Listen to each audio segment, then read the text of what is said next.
ಈ social media ಎಷ್ಟು ಪ್ರಭಾವ ಮಾಧ್ಯಮ ಅಂದರೆ ಸಿಕ್ಕಾಪಟ್ಟೆ. ಎಲ್ಲೋ ಒಂದು ಕಡೆಗೆ ಕುರಿ ಕಾಯ್ತಾ ಇದ್ದಂಥ ಹನುಮಂತು ಅನ್ನೋ ಹುಡುಗ ಅವನ ಪಾಡಿಗೆ ಒಂದು ಹಾಡು ಆಡ್ತಾ ಇರ್ತಾನೆ. ಅದು ಸೋಷಿಯಲ್ ಮೀಡಿಯಾದಲ್ಲಿ ವೈರಲ್ ಆಗ್ತಾ ಇದ್ದಂತೆ ಅವನು ಸರಿಗಮಪ್ಪ ಏನು ಸೀಸನ್ ಇದೆ 15 ಸೀಸನ್ನ ರನ್ನರ್ ಅಪ್ ಆಗ್ತಾನೆ. ಅಷ್ಟೇ ಅಲ್ಲ, ಆತ ಬಿಗ್ ಬಾಸ್ ಕೂಡ ಹೋಗ್ತಾನೆ, ಬಿಗ್ ಬಾಸ್ ಫಿನಾಲೆಗೂ ಕೂಡ ತಲುಪ್ತಾನೆ.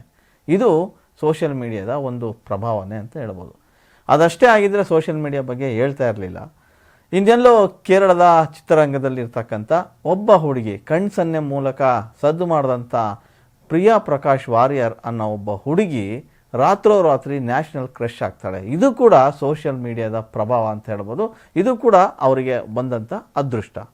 ಇನ್ನು ಒಂದು ಹೆಜ್ಜೆ ಮುಂದೆ ಹೋಗಿ ಹೇಳೋದಾದರೆ, ರೈಲ್ವೆ ಸ್ಟೇಷನಲ್ಲಿ ಲತಾ ಮಂಗೇಶ್ಕರ್ ಅವರ ಹಾಡನ್ನು ಹಾಡುವ ಮೂಲಕ ದಿನಗಳನ್ನು ದೂಡ್ತಾ ಇದ್ದಂಥ ಒಬ್ಬ ರಾಣು ಮಂಡಾಲ್ ಅನ್ನೋ ಹೆಂಗಸು, ಅವಳು ಕೂಡ ರಾತ್ರೋರಾತ್ರಿ ಸುದ್ದಿ ಆಗ್ತಾಳೆ. ಸೋಷಿಯಲ್ ಮೀಡಿಯಾದಲ್ಲಿ ಹಾಡ್ತಕ್ಕಂಥ ಆ ಹಾಡು ಪ್ರಸಾರ ಆಗ್ತಿದ್ದಂಕಲೇ ಎಲ್ಲ ಕಡೆ ಅವಳು ಸುದ್ದಿ ಆಗ್ತಾಳೆ. ಬಾಲಿವುಡ್ ಮಂದಿ ಕೂಡ ಕರೆದು ಅವಳಿಗೆ ಒಂದು ವೇದಿಕೆ ಕೊಟ್ಟು ಹಾಡಿಸುವ ಮೂಲಕ ಆಕೆಯನ್ನು ಮತ್ತಷ್ಟು ಸ್ಟಾರ್ ಪಟ್ಟವನ್ನು ಕಟ್ಟೋ ರೀತಿಯಾಗಿ ಮಾಡ್ತಾರೆ.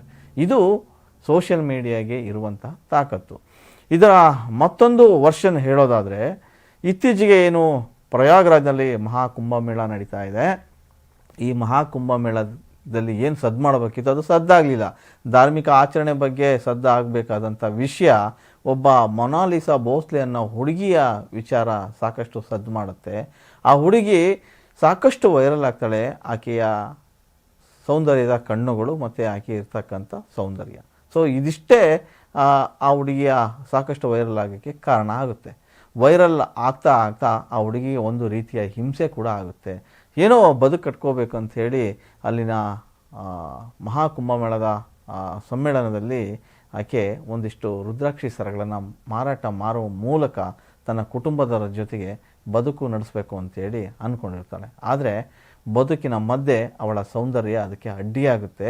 ಅಷ್ಟೇ ಅಲ್ಲ, ಆ ಸೌಂದರ್ಯ ಏನು ಇತ್ತು, ಆ ಸೌಂದರ್ಯದ ಗಣಿಯನ್ನು ಎಲ್ಲರೂ ಕೂಡ ನೋಡುವಂಥ ಆಗಬೇಕು ಅನ್ನೋ ಕಾರಣಕ್ಕೆ ಸಾಕಷ್ಟು ಜನ ಅವಳ ಏನೋ ಫೋಟೋ ಮತ್ತು ವಿಡಿಯೋನ ಹಿಡಿದು ವೈರಲ್ ಮಾಡೋಕ್ಕೆ ಶುರು ಮಾಡ್ತಾರೆ. ಹೆಚ್ಚು ಕಮ್ಮಿ ಕೋಟ್ಯಾಂತರ ಜನ ಆಕೆಯ ಫೋಟೋವನ್ನು ಕಣ್ಣನ್ನು ನೋಡ್ತಕ್ಕಂಥವ್ರು ಸಾಕಷ್ಟು ಕಾಮೆಂಟ್ ಕೂಡ ಮಾಡ್ತಾರೆ. ಇದಕ್ಕೆ ಬೇಸತ್ತ ಮೊನಾಲಿಸಾ ತನ್ನ ಊರಿಗೆ ರಿಟರ್ನ್ ಆಗ್ತಾಳೆ. ರಿಟರ್ನ್ ಆದವಳು ಸುಮ್ಮನೆ ಕೂತಾಳ. ಎಲ್ಲೋ ಒಂದು ಕಡೆಗೆ ಕೆಲಸ ಮಾಡ್ಕೊಂಡಿರ್ತಕ್ಕಂಥ ಒಬ್ಬ ಹುಡುಗಿ ಇದ್ದಕ್ಕಿದ್ದಂಗೆ ಮಾಡೆಲ್ ಕೂಡ ಆಗ್ತಾಳೆ. ಎಸ್, ಈಗ ಮಾಡೆಲ್ ಆಗೋದಕ್ಕೆ ಈಗ ಹುಡುಗಿ ಬಯಸಿದ್ದಾಳೆ. ತನ್ನ ಊರಿಗೆ ಹೋದಂಥ ಮೊನಾಲಿಸಾ ಇಮ್ಮಿಡಿಯೇಟ್ಲಿ ಒಂದು ಬ್ಯೂಟಿ ಪಾರ್ಲರ್ಗೆ ಹೋಗ್ತಾಳೆ. ಬ್ಯೂಟಿ ಪಾರ್ಲರಲ್ಲಿ ತುಂಬ ಮೇಕಓವರ್ ಆಗ್ತಾಳೆ. ಮೇಕಓವರ್ ಮಾಡಿದಂಥವ್ರು ಮಾಡೆಲ್ಗೆ ಹೋಗ್ತೀರಾ ಅನ್ನೋ ಅರ್ಥನೋ ಏನೋ ಒಂದಿಷ್ಟು ಪ್ರಶ್ನೆಗಳನ್ನು ಕೂಡ ಕೇಳ್ತಾರೆ. ಆ ಹುಡುಗಿ ತುಂಬ ನಾಚಿ ನೀರಾಗ್ತಾಳೆ. ಸಾಕಷ್ಟು ಆ ಹುಡುಗಿನ ಇಟ್ಕೊಂಡು ಹೊಸ ಯೂಟ್ಯೂಬ್ ಚಾನಲ್ಗಳು ಹುಟ್ಕೊಂಡ್ವು. ಅಷ್ಟೇ ಅಲ್ಲ, ಇನ್ಸ್ಟಾಗ್ರಾಮ್ಗಳು ಕೂಡ ಹುಟ್ಕೊಂಡ್ವು. ಆದರೆ ಮೊನಾಲಿಸಾ ಈ ಹಿಂದೆನೇ ಕೂಡ ತನ್ನ ಎಕ್ಸ್ ಖಾತೆಯನ್ನು ಓಪನ್ ಮಾಡಿರ್ತಾಳೆ. ಸೊ ಅದನ್ನು ಮತ್ತೆ ಓಪನ್ ಮಾಡ್ತಾಳೆ. ಸೊ ತನ್ನ ಎಕ್ಸ್ ಖಾತೆಯಲ್ಲಿ ಕೂಡ ಅವಳು ಏನು ಈ ಮೇಕಓವರ್ ಮಾಡ್ಕೊತಾಳೆ ಬ್ಯೂಟಿ ಪಾರ್ಲರಲ್ಲಿ, ಅದನ್ನು ಕೂಡ ಹಂಚ್ಕೊಳ್ತಾಳೆ. ಸೊ ಆ ಹಂಚ್ಕೊಳ್ಳೋದ್ರ ಮೂಲಕ ಮತ್ತಷ್ಟು ಸುದ್ದಿ ಆಗ್ತಾಳೆ. ಅದು ಇನ್ನೂ ಒಂದು ಹೆಜ್ಜೆ ಮುಂದುವರೆದಂತೆ ಒಂದಿಷ್ಟು ಜನ ಆ ಬ್ಯೂಟಿ ಪಾರ್ಲರ್ಗೆ ಹೋಗಿರ್ತಕ್ಕಂಥ ಮೊನಾಲಿಸನನ್ನು ಕೂಡ ಬಿಡೋದಿಲ್ಲ. ಅಲ್ಲೂ ಕೂಡ ಮೊಬೈಲ್ ಹಿಡ್ಕೊಂಡು ಅಥವಾ ಕ್ಯಾಮ್ರಾ ಹಿಡ್ಕೊಂಡು ಮಾತಾಡ್ಸೋಕ್ಕೆ ಪ್ರಯತ್ನ ಪಡ್ತಾರೆ. ಸೊ ಅಲ್ಲಿ ಎಲ್ಲೋ ಒಬ್ಬರು ಕೇಳ್ತಾರೆ, ನೀವು ಏನಾದರೂ ಮಾಡೆಲ್ಗೆ ಹೋಗ್ತಾ ಇದ್ದೀರಾ ಅಂತ. ಆದರೂ ಕೂಡ ಅವಳು ಯಾವ ಪ್ರಶ್ನೆ ಹೇಳಲ್ಲ. ಆದರೆ ಎಲ್ಲೋ ಒಬ್ಬರು ಒಂದು ಪ್ರಶ್ನೆ ಹೊರಗೆ ಬರುತ್ತೆ, ನಿಮಗೇನಾದರೂ ಬಾಲಿವುಡ್ನಿಂದ ನಟಿಸುವಂಥ ಅವಕಾಶ ಬಂದರೆ ಏನು ಮಾಡ್ತೀರಿ ಅಂತ. ಖಂಡಿತ ಒಪ್ಕೊಳ್ತೀನಿ ಅಂತ ಹೇಳ್ತಾಳೆ ಆ ಹುಡುಗಿ. ಅಷ್ಟೇ ಅಲ್ಲ, ನಾನು ಐಶ್ವರ್ಯ ರೀತಿಯ ಏನು ಹೆಸರು ಮಾಡಬೇಕು ಅಂದ್ಕೊಂಡಿದ್ದೀನಿ ಅಂತ ಕೂಡ ಹೇಳ್ತಾಳೆ. ಅದಷ್ಟೇ ಸಾಕು ಆ ಹುಡುಗಿಯ ಏನು ಪಯಣ ಮಾಡೆಲ್ವರೆಗೂ ಹೋಗಿ ಅಲ್ಲಿಂದ ಬಾಲಿವುಡ್ ಅಂಗಳಕ್ಕೂ ಹೋಗೋಕ್ಕೆ. ಸೊ ಗೊತ್ತಿಲ್ಲ, ಒಂದು ಸೋಷಿಯಲ್ ಮೀಡಿಯಾ ಇದೆಯಲ್ಲ, ಅದು ಏನು ಬೇಕಾದರೂ ಮಾಡ್ಬೋದು ಒಬ್ಬ ವ್ಯಕ್ತಿನ ಅನ್ನೋದಕ್ಕೆ ಈಗಾಗಲೇ ಸಾಕಷ್ಟು ಉದಾಹರಣೆಗಳು ನಮ್ಮ ಕಣ್ಣು ಮುಂದೆ ಇದೆ. ಈಗ ಮೊನಾಲಿಸಾ ಕೂಡ ಆ ಸಾಲಿಗೆ ಸೇರ್ತಾಳ ಅನ್ನೋದನ್ನು ಕಾದು ನೋಡಬೇಕು.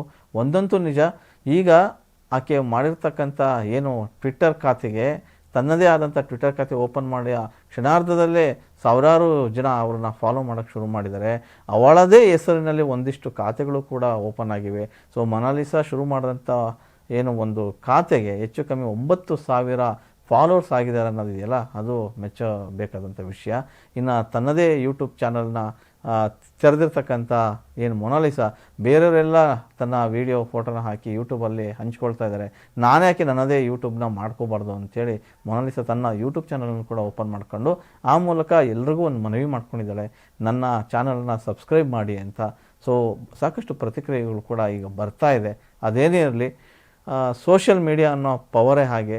ಒಂದು ವ್ಯಕ್ತಿ ಏನಾದರೂ ಒಂದು ರೋಚಕ ಅಂತ ಅನಿಸಿದರೆ ಕ್ಷಣಾರ್ಧದಲ್ಲೇ ಸಾಕಷ್ಟು ವೈರಲ್ ಆಗುತ್ತೆ.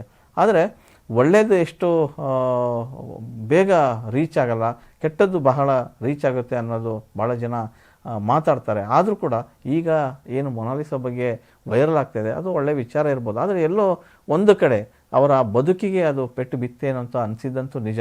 ಸಾಕಷ್ಟು ಜನ ಅವರ ಬದುಕನ್ನೇ ಕಸ್ಕೊಂಡ್ರು ಸೋಷಿಯಲ್ ಮೀಡಿಯಾದವರು ಅಂತ ಕೂಡ ಹೇಳ್ತಾ ಇದ್ದಾರೆ. ಇರಬಹುದು, ಇಲ್ಲದೇ ಇರ್ಬೋದು. ಆದರೆ ಒಂದು ಕಡೆಗೆ ಅವಳ ಏನು ಪ್ರತಿಭೆ ಇತ್ತು, ಆ ಪ್ರತಿಭೆ ಹೊರಗೆ ಬಂದಂಗೂ ಆಗ್ಬೋದು. ಅಂದರೆ ಆಕೆಯ ಪ್ರತಿಭೆ ಏನಂತ ಗೊತ್ತಿಲ್ಲ, ಆದರೂ ಕೂಡ ಅವಳ ಸೌಂದರ್ಯ, ಅವಳ ಕಣ್ಣು ಅಷ್ಟು ಮಾತ್ರ ವೈರಲ್ ಆಯಿತು. ಅದನ್ನು ಹಿಡ್ಕೊಂಡು ಈಗ ಆಕೆ ತನ್ನ ಪ್ರತಿಭೆಗೆ ದಾರಿ ಮಾಡ್ಕೋಬೋದು ಅನ್ನೋ ಲೆಕ್ಕಾಚಾರಗಳು ಈಗ ಶುರುವಾಗ್ತಾಯಿದೆ. ಅದೇನೇ ಇದ್ದರೂ ಈಗ ಸದ್ಯಕ್ಕೆ ಅವರು ಏನು ಮೊನಾಲಿಸಾ ಮಾಡೆಲ್ ಕ್ಷೇತ್ರಕ್ಕೂ ಧುಮುಕುವ ಸಾಧ್ಯತೆ ಇದೆ. ಅದರ ಆಚೆಗೆ ನೋಡಿದ್ರೆ ಬಾಲಿವುಡ್ ಅಂಗಳಕ್ಕೂ ಕೂಡ ಜಿಗಿದು ಅಲ್ಲೂ ಕೂಡ ಸಿನಿಮಾದಲ್ಲಿ ನಡೆಸುವಂಥ ಸಾಧ್ಯತೆಗಳನ್ನು ಕೂಡ ತಳ್ಳಿ ಹಾಕುವಂತಿಲ್ಲ. ಏನೇ ವಿಷಯ ಇದ್ದರೂ ಕೂಡ ಸೋಷಿಯಲ್ ಮೀಡಿಯಾದಲ್ಲಿ ಬಹುಬೇಗ ಅದು ರೀಚ್ ಆಗುತ್ತೆ ಅನ್ನೋದಕ್ಕೆ ಮೊನಾಲಿಸಾ ಸದ್ಯದ ಏನು ಉದಾಹರಣೆ ಅಂತಲೇ ಹೇಳ್ಬೋದು. ಮೊನಾಲಿಸಾ ವಿಚಾರವಾಗಿ ಅವರ ಕುಟುಂಬ ಕೂಡ ಈಗ ಒಂದು ರೀತಿಯ ಖುಷಿಯಲ್ಲಿದ್ದರೆ, ಇನ್ನೊಂದು ಕಡೆ ಎಲ್ಲ ಒಂದು ಕಡೆಗೆ ಬದುಕಿಗೆ ಇದು ಒಂದು ಅಡ್ಡಿ ಆಯಿತಾ ಈ ಸೋಷಿಯಲ್ ಮೀಡಿಯಾ ಅನ್ನೋದು ಕೂಡ ಅವ್ರಿಗೆ ಬೇಸರ ಆಗ್ತಾಯಿದೆ. ಸೊ ದಿನಕ್ಕೆ 500, 1000, 2000 ರೂಪಾಯಿ ದುಡಿಯುವಂಥ ಒಂದು ಕುಟುಂಬ, ಅದು ಈ ಥರದ ಧಾರ್ಮಿಕ ಕಾರ್ಯಗಳಲ್ಲಿ ಮಾತ್ರ ಅವರು ರುದ್ರಾಕ್ಷಿ ಸರಗಳನ್ನು ಅಥವಾ ಇತರೆ ಏನು ಫ್ಯಾನ್ಸಿ ಸರಗಳನ್ನು ಮಾರಲಿಕ್ಕೆ ಹೋಗ್ತಾರೆ. ಅಂಥ ಸಂದರ್ಭದಲ್ಲಿ ಈಗ ಅಡ್ಡಿ ಆಯಿತಾ ಅನ್ನೋ ಒಂದು ಪ್ರಶ್ನೆ ಅವರ ಕುಟುಂಬಕ್ಕೂ ಕೂಡ ಬಂದಿದೆ. ಒಂದಂತೂ ಸತ್ಯ, ಸದ್ಯಕ್ಕೆ ಈ ರೀತಿಯ ಸೋಷಿಯಲ್ ಮೀಡಿಯಾದಲ್ಲಿ ಏನು ವೈರಲ್ ಆಗ್ತವೆ, ಇಂತಹ ವೈರಲ್ಗಳು ಹಿಂದೆ ಕೂಡ ಹಲವಾರು ವ್ಯಕ್ತಿಗಳ ಲೈಫಲ್ಲಿ ಬಂದು ಹೋಗಿದೆ. ಆದರೆ ಅವ್ರ ಲೈಫ್ಗಳು ಏನಾಗಿದೆ ಅನ್ನೋದನ್ನು ಒಂದು ಚೂರು ತಿರುಗಿ ನೋಡಿದಾಗ ಒಂದು ಸ್ವಲ್ಪ ಬೇಸರ ಅಂತೂ ಆಗುತ್ತೆ. ರಾಣು ಮಂಡಲ್ ಅಂತ ಇದ್ದರು, ಆ ಸಿಂಗರ್ನ ಎಲ್ಲೋ ಕೂರಿಸ್ಕೊಂಡು ಕರ್ಕೊಂಬಂದರು. ಈಗ ಆಕೆ ಎಲ್ಲಿದ್ದಾಳೆ ಅಂತ ಗೊತ್ತಿಲ್ಲ. ಮತ್ತೆ ಯಥಾಸ್ಥಿತಿಗೆ ಆಕೆ ಹೋಗಿದ್ದಾಳೆ. ಯಾಕಂದರೆ ಎಲ್ಲ ಟೈಮಲ್ಲೂ ಕೂಡ ಆ ಕಂಟೆಂಟ್ ಓಡೋದಿಲ್ಲ. ಎಲ್ಲ ಟೈಮಲ್ಲೂ ಕೂಡ ವೈರಲ್ ಆದಂಥ ವ್ಯಕ್ತಿಗಳು ಪ್ರತಿಭಾವಂತರಾಗಿ ಉಳಿಯೋದಿಲ್ಲ. ಸೊ ಅದಕ್ಕೆ ಉದಾಹರಣೆ ಸಾಕಷ್ಟು ಇದೆ. ಮೊನಾಲಿಸಾ ಲೈಫಲ್ಲಿ ಆಗದಿರಲಿ ಅನ್ನೋದೇ ನಮ್ಮ ಆಶಯ.